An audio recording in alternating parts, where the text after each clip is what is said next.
Hello everyone and welcome back to another inZOI build video. This one is going to be particularly exciting because I'm going to be creating the ultimate builder's guide for making your masterpiece dream home in inZOI. So some of the tips and tricks that you should know and keep in mind when creating a home in the build mode. Let's dive right in. So first off, we have the room presets, which if you click under room presets, they have it categorized by hobby, office, bathroom, bedroom, living room, kitchen, social event, and others. These presets are super exciting, especially if you're not the best builder or you just kind of need a jumping off point. So there is a lot of different options available for presets. So if you don't know where to start from, or you just simply aren't great at building, but you still want to have a part in creating your own home, well, the room presets are perfect for you. We'll have different categories of rooms that fit the same theme. So if you wanted to combine different rooms from the presets together into one home, you can do that. And that is also a plug to my building an inZOI home using presets. So I will link that down in the description, where I created a modern home using just the preloaded presets. Example, here is the modern living room preset. And then here is the modern kitchen preset. So as you can see, they both fit the theme very well. So if you wanted to put them together, you very well could. The next cool feature in the build mode are the pre-made blueprints. So if you go under building here and you scroll all the way down, you will see a category that says blueprints. So blueprints are exactly what it sounds, just blueprints for different rooms or even homes. So if, for example, you want to build your own home, but you don't necessarily know what the layout is going to look like, well, very simply just grab one of these presets and start building away. Start grabbing the walls and just start carving out those black lines. Very simple and quick and efficient. Now that actually takes me into next tip and trick, next feature that you should know about, which is the walls. So inZOI has 4 different wall types, which I'll show you right next to one another. So as you can see, we have a 3-meter tall wall, 3.9 meters, 4.8, and 5.7. Very tall, as we can see here. And what you can do as well is just click on any of the walls when you're building your home, and then click this button here to change the wall height. So it will alternate between the different wall sizes. You can also click on one of the walls and click change wall type, which will change it from a regular wall to a partial wall, which you see here. Or you can just select to create partial walls as seen here, if you prefer.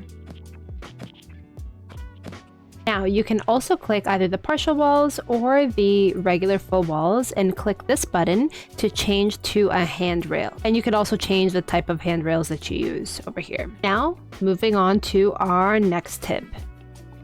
And guys, trust me, you want to stay around for this one because this is the one that I struggled with for so long.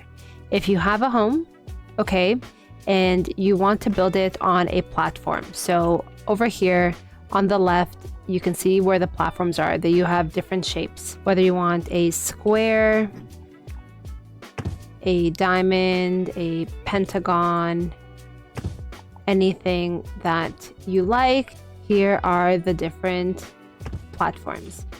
Now, if you put down a platform and you click this move, rotate, and scale tool, you can essentially play around and change the shape however you want. Now, one thing to keep in mind, once you do this and you click away and you decide, you know what, actually I'm going to go back and make some more adjustments, well, you'll see this happen where you can only now lower or increase the height of the platform. So guys, I was struggling with this. I was trying to put together new platforms, try to connect them somehow to make anything work, and I couldn't figure out why can't I adjust it, and I kept deleting it and just putting new platforms, trying to align it in specific ways until I figured out the solution, guys. If you're going to click on your platform to adjust it again, guys, look at this top menu. Don't click the selection tool. Click the room selection tool because it considers this a room. It's an enclosed space, or going to be. So guys, click this and then click back on your platform. Now look at all these tools. You click back again on the move, rotate, and scale, and now you can make adjustments again. You can connect it even to other different platforms. If you just see, I'll just drag this along and it should connect. Oops. And it should connect, as you see here. This is a time saver. This tip should be the #1 tip for building with platforms. So I hope this helps somebody, because once I figured it out, now I can never go back. Next, I'm going to talk to you about this top menu bar here, or the interface bar, and go through each of the individual tools there. So first up, this is the wall changing tool for your view and how you can see the home. So when it's up like this, it's showing all the walls, as you can see. If you click it again, now it's hiding all of the walls within the home. If you click it one more time, it's going to just show you the outer walls. And usually for me, when I'm building, I either have it like this, showing exterior walls, or I have it showing all walls. I don't particularly like having no walls up, but you know, to each their own. It depends how you prefer to play. Next up, it's the go up and down a floor. So let me show you what that looks like. It lets you go up to the second floor or to the first floor or higher. You can also click the page up or page down button on your keyboard, so you don't actually have to click it on the bar itself. Next is the hiding floor grid, or G on your keyboard. If you click it, it will show you this grid right here, which for the most part is very helpful if you, as you are starting to create the outline of your home and you're working with walls, because you can actually see the each individual cube and try to align it. So for that purpose, it is very helpful sometimes. But usually once I have created the exterior, I turn it off because I don't like how it looks on the inside. So for me, it's easier like this, unless I'm trying to align something. Next, we have the snap-on tool. So if you have snap-on, what that means is if you have a piece of furniture, for example, it's going to move around on the grid, as you can see here. But if you have snap-off, it will move freely. As you can see, it's not clipping to the grid in a specific way. Next is the selection tool. The selection tool, or V on your keyboard, is just to click things. So you double click it to move things around. So if you click on something, you don't actually have to click this button here to move it. Instead, what you can do is double click on an item and then move it around. Now the room selection tool is to select a whole room. So once you click that, you can actually move that whole room around. Separate it from your home if you wanted to, or if you wanted to maybe adjust the walls, extend the room, anything like that.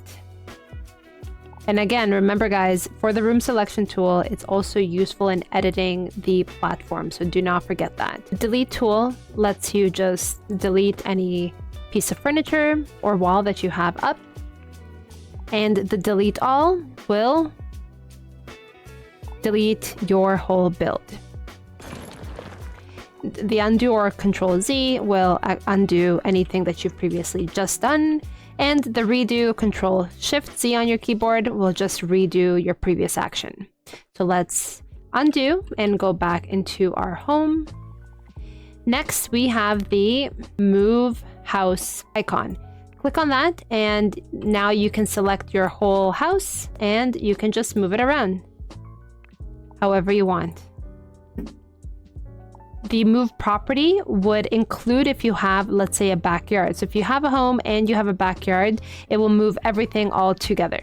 The reset property allows you to reset certain changes. So it can go back to the basic property of what it was before you started editing it, or it will go to your last save property. So whatever your last save file was, it will reload to that in case you wanted to undo a few of the different moves that you made and just start from where you previously started. The save property preset allows you to save your creation, so that way you can use it again another time, whether you want to use it in your future gameplay or if you ever want to come back and start editing from this point. You can also click to upload it to Canvas as well to share your creation with others and let them download or like it themselves. And then this button just brings you to the inZOI website, which talks about any known build mode issues and plans for improvement of them. The next cool feature is the AI texture feature. So if you click on any of the furniture or even the walls or the flooring, you can click on the edit color and material, and over on the right you'll see your textures, where you can either click this button to generate an AI texture, and you can then write a prompt. So what is it that you're looking for? And try to be as specific as you can. So my tip is make sure to specify what color you want, because once you click on any of these textures, as you can see here, you actually can't change the color. You can change the color of the furniture if you use the regular textures that the game already provides, but for the AI generated textures, you can't adjust the colors. So for example, I want a light blue and white checkered pattern. It'll just take a second to generate the AI texture. And look, that's seems pretty good. You would just click save and then you load it. Now what's also cool is that you can adjust the pattern scale. So if you go over here on the left, you can make it smaller so the pattern becomes very small, or you can make it really big so it zooms in, which is pretty cool. And you can also adjust the horizontal or vertical positioning, which is not as easy to see on this pattern. So let me just change it into something else. So as you can see, if you go under horizontal positioning, it moves the image left and right, and vertical moves it up and down, which is also really cool depending on the pattern that you create. Now, if you don't want to create an AI texture, you can just click this load texture button, and you can actually just upload different images that you may find on Google and upload it, and it will just use that as a texture. So very simple, very versatile. I think it adds a whole nother depth to this game and really allows people to be unique in their designs. Next is the 3D printer tool. So if you click under craft and you click to the 3D printer, you can click now to upload a photo to convert into a 3D object. Once you click in, it will just take a moment to create the 3D object. And my tips is, if you're going to upload any image from Google, make sure that it's a 3D image, so not a cartoon drawing, which is 2D, for example. Make sure that the item doesn't have a lot of very small details. Sometimes when there is small details or small gaps, like for example, one time I tried to create a tiara crown and it had a lot of different gaps in between and very thin handles. That didn't really upload correctly. So just something to keep in mind. Look how cute this came out, guys. You would click next, you would adjust and rotate so that way it stands upright. So if it wasn't standing upright, although this one is, you would just move around these tools to adjust accordingly. Next, you would have to place a 3D object on the desk. So to make it go higher or lower, it's the Z option, which for the most part, it's usually just you having to click into the Z. Perfect. Click next and then name it stuffed elephant toy. And click OK. Now it's saved under your 3D printed items.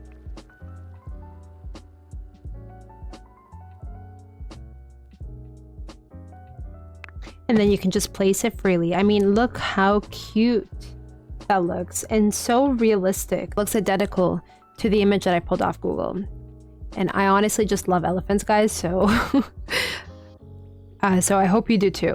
They're just majestic, beautiful, intelligent creatures. Anyway, with that being said, that is how you create the 3D printed objects. The next tip is super important. It's how do you move furniture about freely. See, I have the sofa and it won't let me place it here next to the sofa because it's overlapping with other items. So guys, what you need to do in this scenario is click Alt. Alt will allow you to now freely place it. As you can see, I can create almost like a three-seater type of situation. And I can always just click back to move it back around. And I can also just adjust the colors of one if I wanted to, for example. And the other. So maybe you can make some funky, cool furniture. This looks a little bit odd, but you know, you get the gist of what I'm saying. So this has certain limitations on things for whatever reason. It doesn't allow you to do this with everything. So let me show you. For example, if I grab this chair and I click Alt, yeah, it lets me move it this way, but I can't actually move it forward. See, like I'm trying to move it closer to the actual table, but it doesn't allow me. It's kind of snapping on. So what's really cool about that is you can actually create bigger plants if you wanted to. Like, for example, I find that some of these plants are just too small. So you could hypothetically put together a lot of different plants and make a really big one. All by clicking Alt. You can also click on an item and right-click on your mouse to rotate. Guys, right-clicking on the mouse is so helpful because sometimes I'm clicking Z and C, but I also need to click Shift to either continuously place or Alt to freely place something. And I can't really maneuver my fingers around to be clicking multiple at once. At least maybe you guys are skilled, I don't know. But I just prefer to right-click on the mouse and it can move that direction. Hey guys, I am super excited about this next tip because I am not joking with you guys. As I was creating this video, I just figured it out.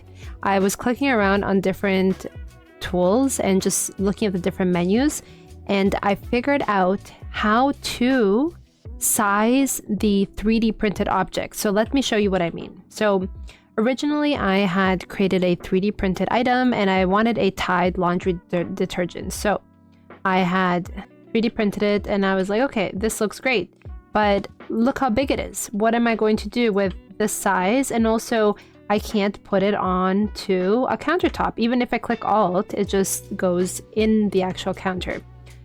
And I was quite upset. I was complaining, saying, and thinking to myself, like, how do we put a 3D printed item onto a counter and how do we make it smaller?